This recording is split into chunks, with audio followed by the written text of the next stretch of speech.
Сәлеметсіңдер ме балалар? Бүгінгі күндеріңе сәттілік тілей отырып, сабағымызды бастаймыз. Сабақтың тақырыбы мақтаншақ көлшік.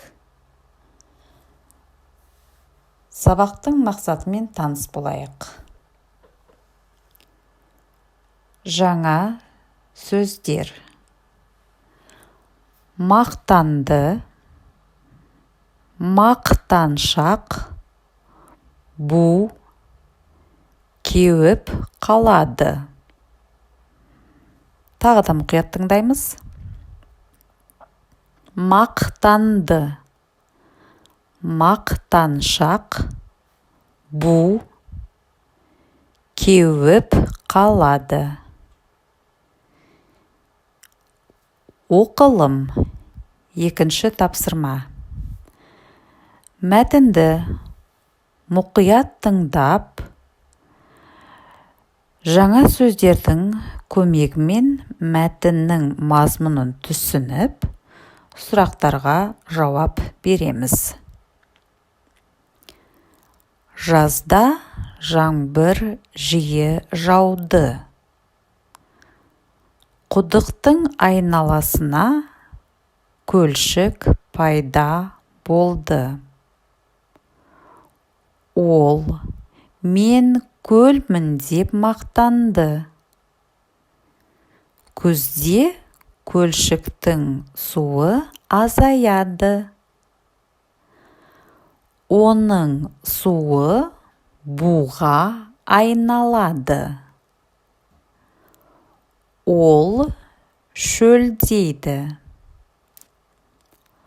Мақтаншақ көлшік кеуіп қалады. Құдық қалады. Өзіңді тексер. Бірінші. Мәтін не туралы? Жазда не жауады? Көлшік неге кеуіп қалды? Айтылым. Үшінші тапсырма. Мәтіннің мазмұны бойынша суреттердің ретін айт. Бірінші кеуіп қалады. Екінші көлшік. Үшінші жаңбыр. Төртінші құдық. Бесінші бу. Мәтіннің мазмұны бойынша демек сөздерді реттеп тауып айтамыз. Өзіңді тексер.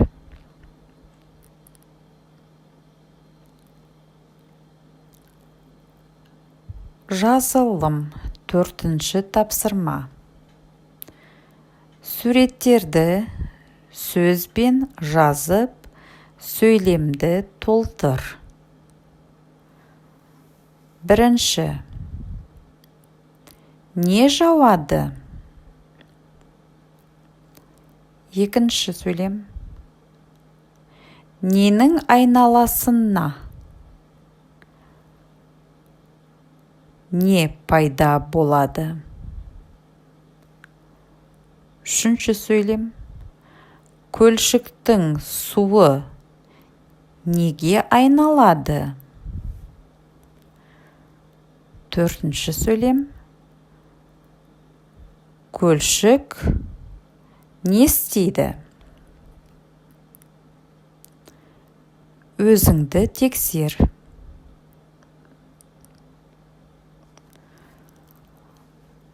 Айтылым. Алтыншы тапсырма. Сұрақтарға жауап беріп, диалог құрыңдар. Бірінші. Жазда не жауды? Екінші. Құдықтың айналасына не пайда болды? Үшінші, көлшік неден пайда болды? Төртінші, көлшік қандай? Бесінші, көлшіктің мақтаншақ екенін қалай білдің? Алтыншы, күзде көлшіктің суына не болды? Өзіңді тексер.